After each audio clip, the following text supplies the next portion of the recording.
Hello.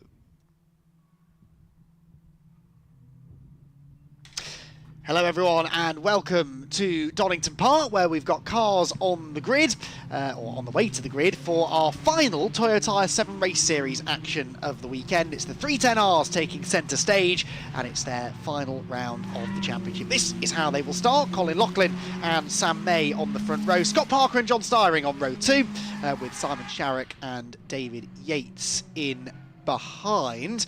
And the field making their way up over the top of the hill at Coppice Corner on their way to the grid. Colin Loughlin finished 10th in yesterday's race. It's a top 10 grid reversal for the second race of the weekend, and so yesterday's winner, Stephen Clark, having to come from 10th on the grid. He was victorious over Mark Roberts after what was an entertaining race, certainly, although Clark did really seize control in the final couple of laps, winning by, in 7 racing terms, an enormous margin of just under 0.8 of a second. So Loughlin and May row 1, Scott Parker and John Styring will be on the second row, Simon Sharrock and David Yates row 3, Caroline Everett and Michael O'Reilly the 4th row, with Mark Roberts and Stephen Clark on row 5. Then it's John Chiverell and Aman Upal, with Rob Good, Ben Winrow and Don Henshaw at the back. Now Ben Winrow's one definitely to watch here, because he was a potential race winner in that race earlier on, and he's going to be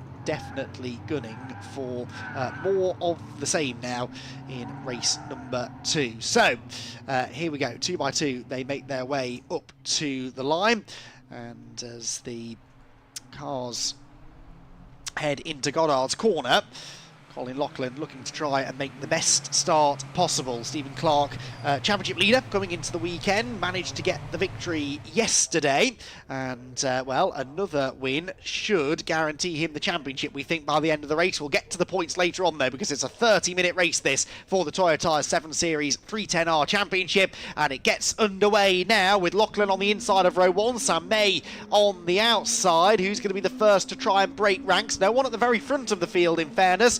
Looks as though it will be Loughlin who holds the advantage through Redgate Corner. Oh, just about still Sam May in second position. Scott Parker, that was trying to squeeze up the inside, but I don't think he was quite able to do that. He's still trying it, actually, as they head through Hollywood. And no, he's going to have to settle for third. In fact, that might now become 4th place. The orange car I'm talking about there, losing a bit of momentum as they drop down the hill for the first time. All cleanly through Redgate, which is more than we could say for the 420Rs earlier on today. 310Rs keeping it nice and clean through the old hairpin, climbing up through Starkeys and Schwantz, and here comes the slipstream. Here comes perhaps the first lead change, and who's that charging round the outside? Is that David Yates, maybe, in the number 15, who has just hit the front? Planes up towards the right-hander at Coppice Corner, and yeah, I think that is the 15 car that's got the lead. There is the number 3 of Sam May, just starting to drop down the order. Lots of blue cars grouping together at the front of the field. Loughlin is in second position, but under threat now as they head down the exhibition straight and into the braking zone at the Fogarty S's. That looks to me like Mark Roberts with the second spot now. Bit of a lock-up on the inside line as everyone tries to find a gap in the traffic, and try and get themselves single file for a part of the circuit where you really don't want to be running side by side. So through the hairpin at Melbourne they head, then climbing uphill towards Goddard's for the first time, and already a bit of a breakaway forming at the front of the field. Now, I saw this a little bit in the early stages of the race yesterday, and especially with the reversed grid, you do sometimes get this at the start, but then you'd expect them to get back together. So across the line they will go then, end of the opening lap of racing, and it is Yates who leads the way. 5 places gained by David Yates. Then from 6th on the grid, Roberts though gaining 7 spots to go from 9th to 2nd. Loughlin 3rd, Parker 4th, 1 car out into the gravel there at Redgate Corner, and getting fired out of the line. Bouncing back on now, was that the number 63, I think, wasn't it, of Scott Parker? So Scott Parker loses a position. Ooh, the old hairpin then. Ooh, over the curbs on the inside line. That's the number 13 of Michael O'Reilly. But the top 2, Yates and Roberts, starting to make a break now. again, I know I'm going to sound like a broken record here, but if they work together, these two, then I think they could have the potential speed to pull away from the rest of the field, because Colin Lachlan in third was only 10th in yesterday's race, and he's not therefore going to have the pace you'd expect of those ahead. That, I think, is the 77 of John Styring in the pit lane. So John Styring's race perhaps coming to an early end. That's a shame for the man who started fourth on the grid.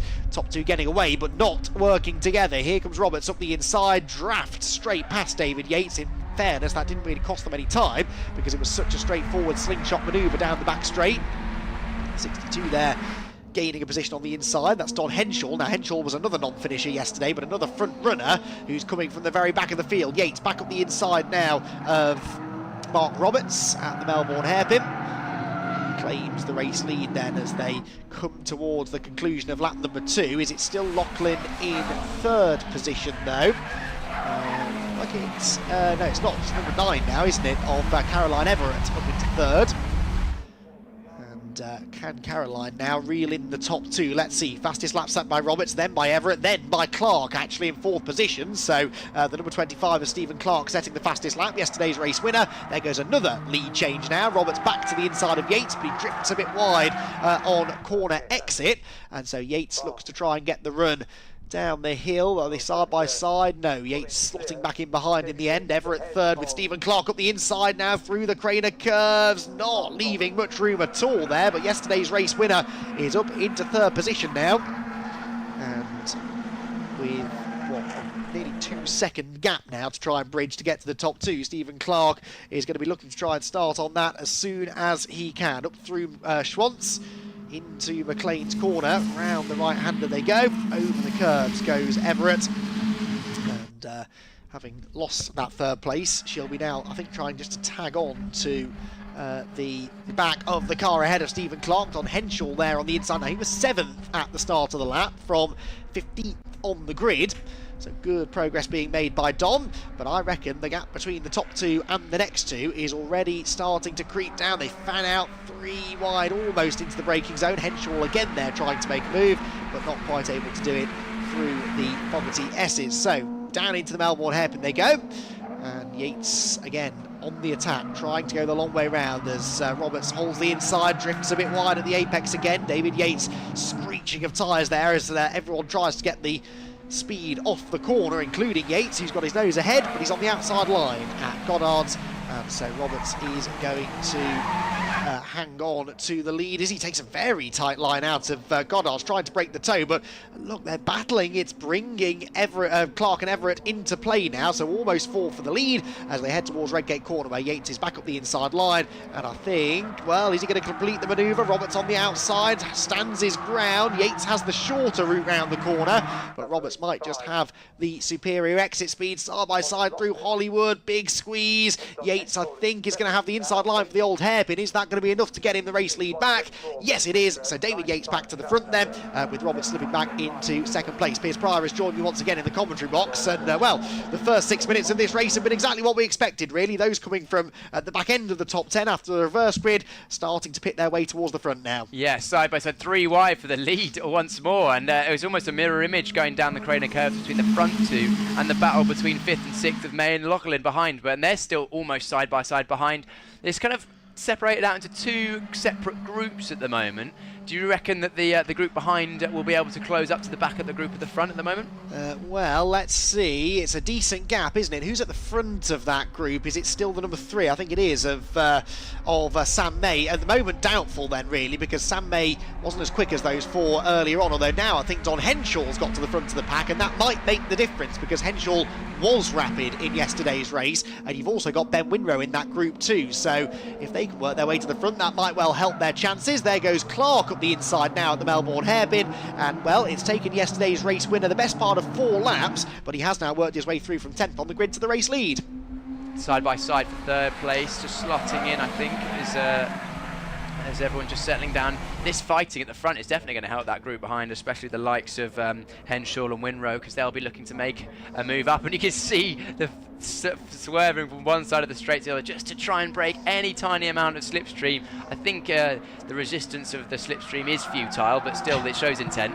Yeah, absolutely. We saw them doing this yesterday, didn't we? And it really didn't get them anywhere. They're just doubling the distance that they're having to drive around the Donington Park Grand Prix circuit. Stephen Clark then hits the front, and here comes a challenge though from Mark Roberts. Tries to peek to the inside at the crater curves. That loses in momentum. David Yates pounces immediately. As soon as you go offline in these cars, you know that unless you make that move, you're very likely to end up actually losing ground by the next corner. I think you said it perfectly there, Andy. It's as soon as you lose momentum, that's it. These are such momentum cars. They're not highly powered. They're still pretty quick, but they're not highly powered compared to their drag at least and the grip they've got. So about carrying the minimum speed through the corner and getting on the power early to hold you through the corner is the most important thing. As we get side by side through Coppice, we're going to be side by side onto the exhibition straight, but the car on the outside will probably have the run. Saying that though, because the cars in front have cut to the inside, or what is now the outside going into Fogarty S's, that'll drag the number 33 of Roberts through on the outside into Fogarty S's, I reckon. Yeah, so Mark Roberts, who joined Stephen Clark on the 5th row of the grid, back up an extra position now, back into 3rd spot. Stephen Clark leads, David Yates second. Surely he's not going to try and get up the inside from that far back. I think he tried, but he wasn't successful in the end. Stays in 2nd place. Roberts 3rd and Everett in 4th. And actually, now that Henshaw and Winrow have got to the front of that next group, I would say they are starting to make some inroads, at least into the 3rd place battle. Yeah, visually it looks like it, doesn't it? I think that the move we saw, or the faint move into the Melbourne hairpin, wasn't actually an attempted overtake, more a statement of intent. And again, the jink from the right-hand side to the left-hand side of the circuit to try and break somewhat of a toe, not really doing a huge amount, but actually showing you how competitive the race is. You can see bottom right-hand side, fast lap of 1:46.1 by O'Reilly, who's in 7th place. Yeah, exactly. Getting a nice slipstream from Henshaw and Winrow, who are two quick drivers, and he's very much going with them. Although Michael was 3rd in yesterday's race, actually, so he's not made the progress from the reversed grid that Stephen Clark and Mark Roberts have. They came from the 5th row of the grid, and they're in that lead group, whereas Michael O'Reilly's having to kind of work his way through now with some of those coming from the back of the field. So we'll watch their lap times with interest. A 1:46.1 was about 8 tenths quicker than the race leader, Stephen Clark, who remains the race leader as they turn through McLean's corner. Those two had pulled away slightly from Roberts and Everett at the beginning of the lap, but that gap, as we would expect to see, is also starting to shrink. Yeah, it's great to see the cars moving around middle of the corner, of course on treaded tyres. These 7 race series cars, they're fairly softly sprung and they roll around a bit, and it's great to see them able to push the cars so hard and hustle them. And you know, it's a reason why the drivers enjoy driving them so much, and also adds to the racing spectacle. And this is always a crowd favourite, isn't it? There goes the Henshaw, Winrow and O'Reilly group. So Henshaw and Winrow both arguably could have won yesterday's race, but retired with damage, whilst O'Reilly ended up in 3rd position, just narrowly missing out on finishing inside the top 2. So these are 3 quick pedallers, and they might just, on some of the faster parts of the circuit, be getting a small bit of a slipstream from the group of 4 ahead of them. And the closer they get, the more powerful that slipstream becomes, and the quicker they can bridge the last little bit of the gap. We are just coming up to 11 minutes into this final race of the season in the 7 race series 310R Championship, and Stephen Clark heading down into Redgate Corner, holding on to the lead now for a couple of consecutive laps. Yeah, that doesn't happen often, does it? Especially not in these types of championships. So again, another feint from Yates into turn 1, but didn't actually amount a charge, and you can see that him running offline on the entry has actually meant he's dropped back into the clutches of Roberts going down the Craner curves. But then both of them are clawing back on to our leader Clark at the front. No, not an overtaking opportunity this time for Yates, thinking potentially that the old hairpin is not the wisest place to throw in and move up the inside with still 18 minutes remaining. Yep, Stephen Clark hanging on. David Yates, though, has got the run up the hill into that headwind at Schwantz curve, and that just exaggerates that slipstream a little bit more. He's driven straight past him, actually, before they even get to McLean's corner. So, top 4 then, heading up towards Coppice Corner, and they were all lapping in the sort of mid-46s. Well, so too, in fairness, were Henshaw and Winrow behind. O'Reilly going a little bit, well, about the same pace as them actually as well, so the gap not coming down massively, but those in the second group will love seeing this side-by-side racing going on in front. But they're passing each other down the straights, Piers. That doesn't lose them as much time, does it? No, they're actually gaining time, because if you fully clear the car in front of you, then as a group you're moving forward. So they're probably pulling away from the group behind if they're not doing the same thing, assuming they're on the limit through the corners, and they very much are, as we saw the 25 there of Clark backing it in and sliding it out of the corner, getting a bit of rear chatter in there by braking a little bit too late. Still maintaining the position for now, but the one thing that's interesting to me is that they're able to completely pass the car in front of them if they're in the slipstream, there's no one in front, before the next corner, which means that it's almost guaranteed not to be the best place to lead onto the last lap, because there's not much. If you're getting completely past in the slipstream, there's nothing you can do to stop that, because no amount of car positioning that is legal is going to stop that happening. Exactly, although in fairness, in the early stages of the race, they might not be fighting it too hard. If they realise the other car's going to clear them, maybe they'll lift off, let them back in, try and go as quickly as a pack as they can. As I say that, they try and go side by side through the crane of curves. That's going to have the exact opposite effect, and thankfully David Yates decided to back out of that one. They did lose a chunk of time there, about 0.6 of a second to the chasing group on that previous lap though, so we're very shortly, I think, going to have 7 of them for the lead there, the leading 4 in the background, the next group of 3, and David Yates, as he did a lap ago, pulls to the outside of Stephen Clark into McLean's, quite clear into the braking zone, but he was able to brake later on the outside line. He goes through and reclaims the race lead. Yeah, that's a good move, again using the slipstream, and we are very much now a big group for the lead. Yeah, didn't take long, did it? Although actually not quite 7 of them, because O'Reilly's become a bit detached from behind Henshaw and Winrow. Here now comes Roberts up the inside of Stephen Clark. So Clark, who led at the start of the lap, is down into 3rd place by the time they reach the Fogarty S's. The next one behind him is Caroline Everett, but she's under pressure now from Don Henshaw. Don Henshaw gets up the inside line, and the number 62 car is going to have surely the preferred route into the Melbourne hairpin. Winrow peeking to the outside. Did that work for Henshaw? Is he going to appear in 4th place? Yes, he is. So Don Henshaw 4th. Everett gets squeezed out wide, and here comes Winrow. Yeah, you can hear the tyres squealing for mercy as they went through the hairpin and trying to apply the power, and we're still side by side between O'Reilly and, no, not O'Reilly, sorry, that is the Everett and Winrow. So Winrow trying to get up the positions. He's now up into 4th. Again, weaving left to right. Again, I don't see the point, but hey, it looks cool, so carry on, guys. It almost caused a bit of drama there, though, because Winrow tried to follow the pack, but had Everett to his left, and out the inside comes Michael O'Reilly. Remember, 40 seconds ago I said that he wasn't on terms with this group. Well, he's actually ahead of Ben Winrow now as they drop down the crane of curves. Here comes Roberts challenging for the race lead, sweeps through on the inside line at the crane of curves. That was a good move to hit the front as we reach the halfway point. Yeah. Oh, we say that. He's just lost the leads back again, so he only had the lead for about 40-50 metres around this long circuit. And again, we could even have a 3rd leader on this lap. I think we are going to have a 3rd leader on this lap at some point. And maybe a 4th, because Stephen Clark now comes around the outside again. This is brilliant stuff, but they all really started tripping over each other then, didn't they?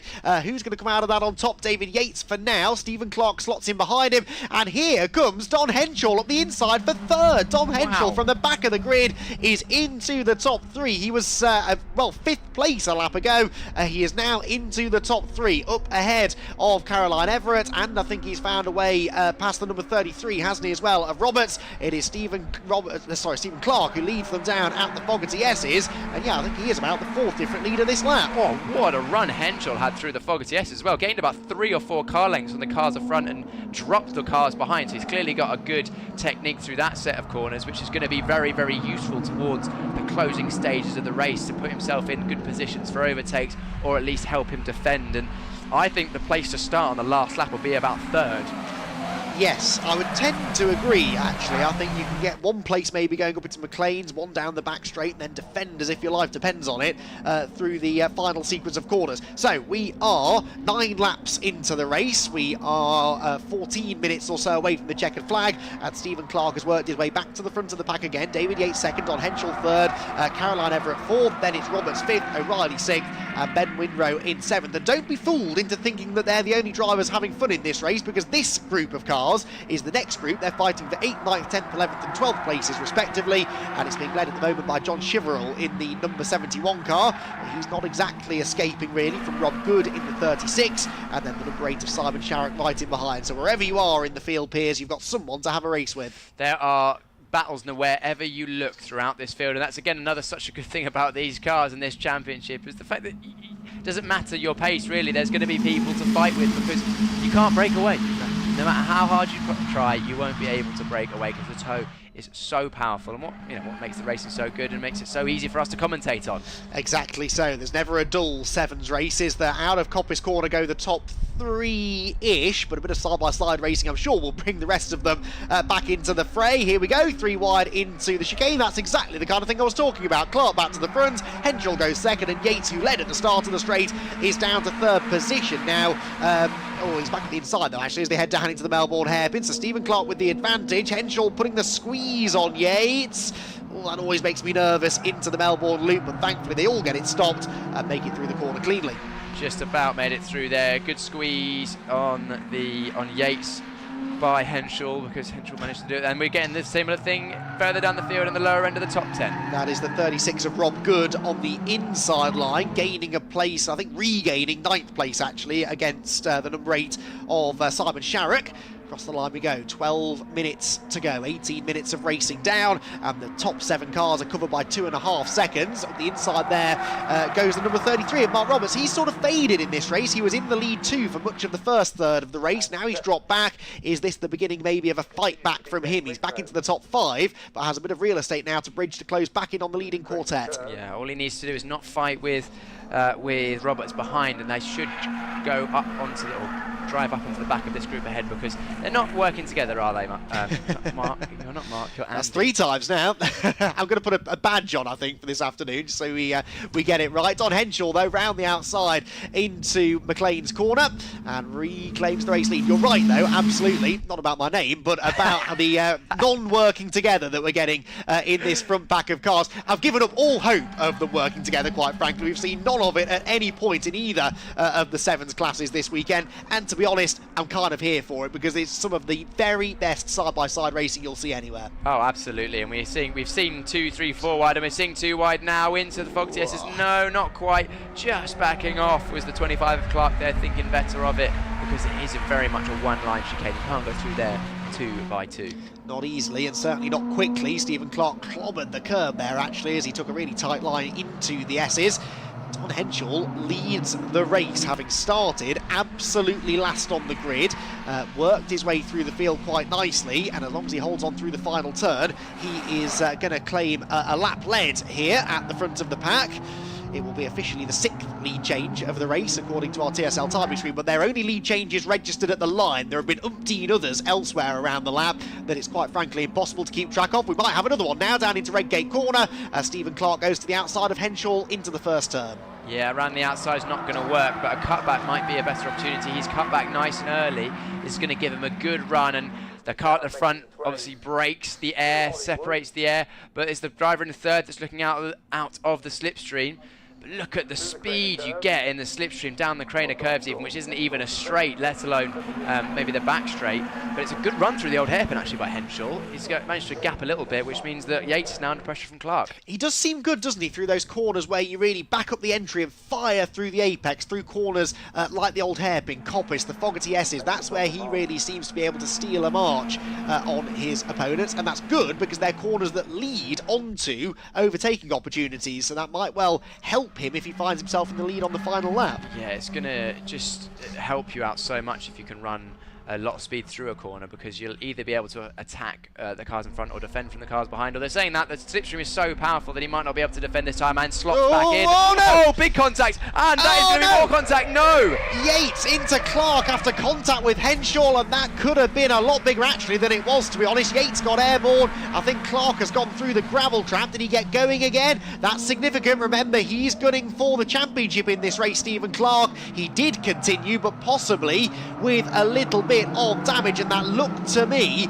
like Henschel had been overtaken by one car and tried to drop back into line in front of David Yates. Didn't notice that Yates was there, and unfortunately it's David who appears to be out of the race. Yeah, he's out. He's clearly got damage on the car. It means he can't continue. He's undoing the belts, and that car will be stranded in a dangerous position. So I imagine that we'll have a safety car, and it means that over the line Henschel is still leading, I think. So he will take the lead if the race is called. I hope it isn't, because we've still got plenty more racing to do. in the remaining 8 minutes to go, as the number 33 of Roberts is sweeping around the outside of Winrow. Yeah, Winrow, who suddenly is back at the races now. He's been at the back of that group for basically the last 10 minutes or so, and now picks his way through into 4th position. So could a podium beckon for the number 124 car? That would be a nice reprieve after a hugely disappointed non-finish yesterday. That is good news. David Yates actually helping the marshals to get his car out of the way, so the yellow flag should be in shortly, and certainly no need for a safety car or an early race stoppage. Henshaw leads then. Caroline Everett up into 2nd place now. Roberts 3rd, Winrow 4th, and O'Reilly 5th, with, crucially, Stephen Clark still running. He's not in the lead group anymore, but he is running in 6th place, and that should, I think, be enough points for the title. Yeah, Clark will be probably panicking a little bit because he's a bit out of touch with the group ahead. He doesn't know what's going to go on, but we'll keep updated with our provisional championship standings as we go. As Mark's got, oh my God, you're not Mark, you're Andy. As Andy's got his spreadsheet out. But this race continues through the yellow flag section here, so they'll have to slow down and run single file through there for safety, of course. But then they'll be racing down to the Melbourne hairpin, and immediately into the green flag zone. We see Winrow having a look, but not getting a move done this time. A small lock-up from Roberts, I think that was, but not losing too much time, and we're still 4-5 the lead. Yes, thank you very much, Piers. It's when I start calling you Paul O'Neill that you know you're really in trouble, and I really have forgotten where I am. Right, out of Goddard's we go then. Don Henshaw trying to hang on to the lead of the race. 6 minutes 40 to go, and well, we've lost a couple of players from the front of the field, but we still have a pretty competitive race to be had, and Caroline Everett sees a chance now to get back to the front. Into Redgate corner she goes, on the inside line. Does she stop at the apex? Not really. Henshaw tries to switch back, so close to contact. They might have touched wheels slightly, and they're back side by side again towards the Craners. It was a great run through the first corner, and nearly an ideal textbook cutback for Henshaw, but Henshaw has got through, but the slide on the exit was purely just in avoidance, because Everett did a great job of just slowing it up in the apex and causing Henshaw to have to lift out, but Henshaw made it through regardless. Yes, he did. Oh, blimey, Caroline Everett chopping across in front of Roberts there as they went up towards Schwantz Curve, and does she hang on to 2nd place? Yes, for the time being, but perhaps not for much longer though, because here comes Roberts back up the inside. Maybe only for a corner or so. Yeah, this is really close stuff, isn't it? And you can feel that intensity picking up, can't you, as we get closer and closer to the end of the race. Thought maybe that collision that we'd had might separate the pack, might calm things down, but with 5.5 minutes to go, now is the time to start planning your move for the final lap. Yes, they'll be thinking, where do they want to be on the final lap if they have the choice? Yes. Because sometimes the choice is not yours. You may end up finding yourself in the lead even if you didn't want to be there. Well, that's it. You can make all of these plans over the first 25 minutes of racing, but ultimately you're reliant on everyone else reading the same script as you, and that rarely is the case. Out wide there goes Mark Roberts, I think that was, at the Melbourne hairpin in the 33 car. Doesn't lose a place, but just loses a few car lengths to the top two. And as they hit the brakes into Goddard's, he's under threat again from Michael O'Reilly. Screech of tyres, but they're all still pointing in vaguely the right direction as they exit the final turn, and with 5 minutes to go, the battle will only further intensify, I'm sure. Henshaw with the advantage. Everett, does she challenge into Redgate this time? No, not quite close enough. Clark a little bit way off the back of this group, but this battle's still going on, so he will probably join this group later on as the race concludes, I would hope, because then that would make it a 6-way fight for the lead. That's a good point, actually, because his last lap was a 46.6. Everyone else in the low to mid 47s, so he is actually gaining on this group. I was wondering whether that car was hobbled slightly maybe after the contact, but, well, seemingly not. Seemingly not, or not badly enough to stop his ascent through the grid.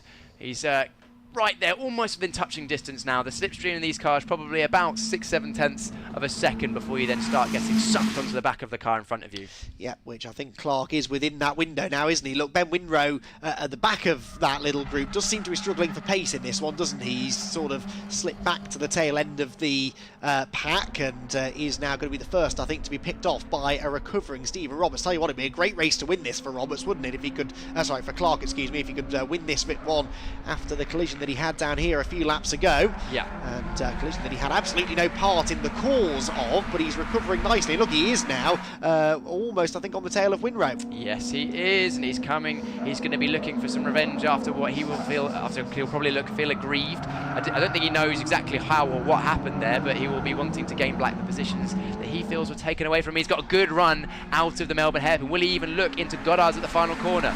No, defensive driving from Winrow, I believe it is. Ooh, going a little deep is the number 13 of O'Reilly, but managing to stop it just in time. A little breakaway at the front. Can these two break away from the group behind? Yeah, let's see then. That is Henshaw and Everett. Then a gap back of actually over a second now to Roberts third. Winrow got ahead of O'Reilly there for fourth. Clark on their tail in sixth position. That's a big slide. Ooh, two of them. Blimey, and through, well, that was Roberts and Winrow, and I think that's O'Reilly who's come through now into third position. Both the cars in front of him going in far too hot. I think Roberts braked a bit too late, and then Winrow followed him in.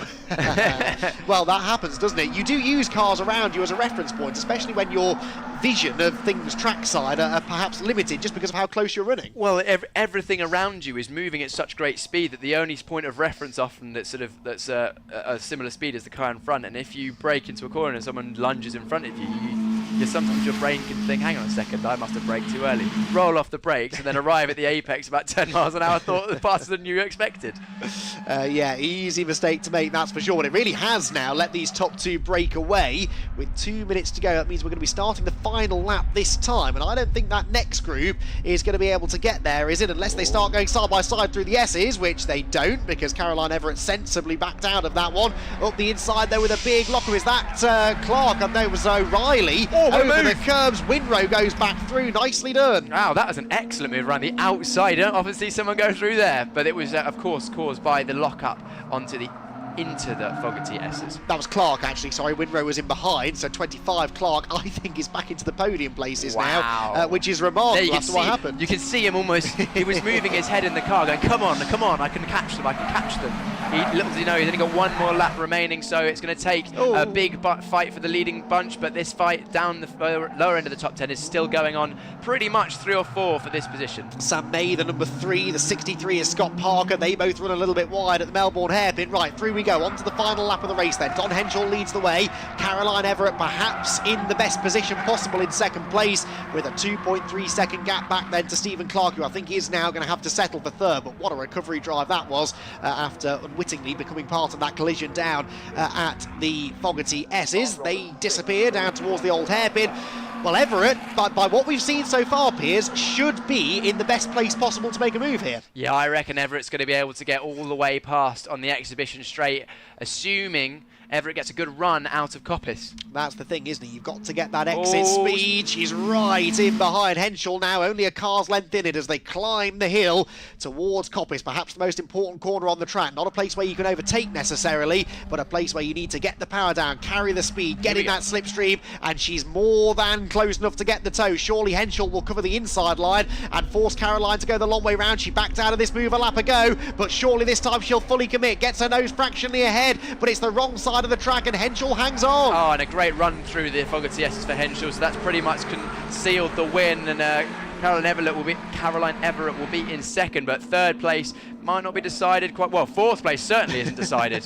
That's Winrow, O'Reilly and Roberts in some sort of order coming over the hill. I'm not sure who was ahead. I don't think anyone was. I think there were 3 wide, and there's a real schmozzle on the apex of the corner, but all of this happening behind Don Henshaw, who started 15th and last on the grid, and he's going to bring his car out of the final turn to see the checkered flag and claim victory in the final race of the season in the Toyo Tyre 7 Race Series 310R Championship. A masterful drive that was from Henshaw, with Caroline Everett having to settle for second. Clark in third, we think, is the champion, with Roberts fourth, Winrow fifth, and O'Reilly in sixth. Chiverell should come home in seventh, but then what is going to happen in this group behind? It was the number 3 of Simon May at the front of the group. It no longer is. I think it might be the 8 of Simon Sharrock who has actually broken through into 8th place. Let's see as they come across the line then. The timing screen will tell us. No, it's actually none of them. It's the 36 of Rob Good, who I think gained 3 places on the final lap to take 8th place away from May, and Sharrock at the back of the top 10. Brilliant.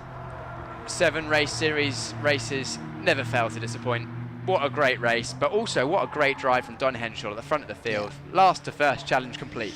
Yeah, absolutely. I mean, there may only be 15 cars on the grid, but every overtake you have to work for, and he was up and down the leaderboard quite a bit once he got into that lead group, but he ended it at the front of the field, and he claims a victory and a win within the Chapman class as well, which he's also entered into this weekend. Second place for Caroline Everett, third place goes the way of Stephen Clark, and as I said, I think that's enough for the championship now, in the absence of his big championship rival, who's not here this weekend, that being David Baldwin. Fourth position then went the way of Mark Roberts, fifth position for Ben Winrow, sixth place for Michael O'Reilly, and in seventh was Chevrolet for good, ninth for May, and the top 10 completed by Simon Sharrock.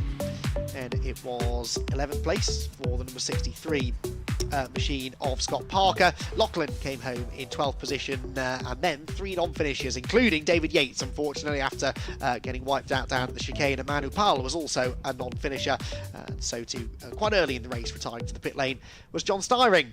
So that is the Toyo Tyres 7-race series complete for 2023, and they have thoroughly entertained us all year long, including with their final 2 races here at Donington Park. Keep an eye on their social media pages for more news about what's coming up in the future. But for now, from the 7 series here at Donington Park, it's goodbye.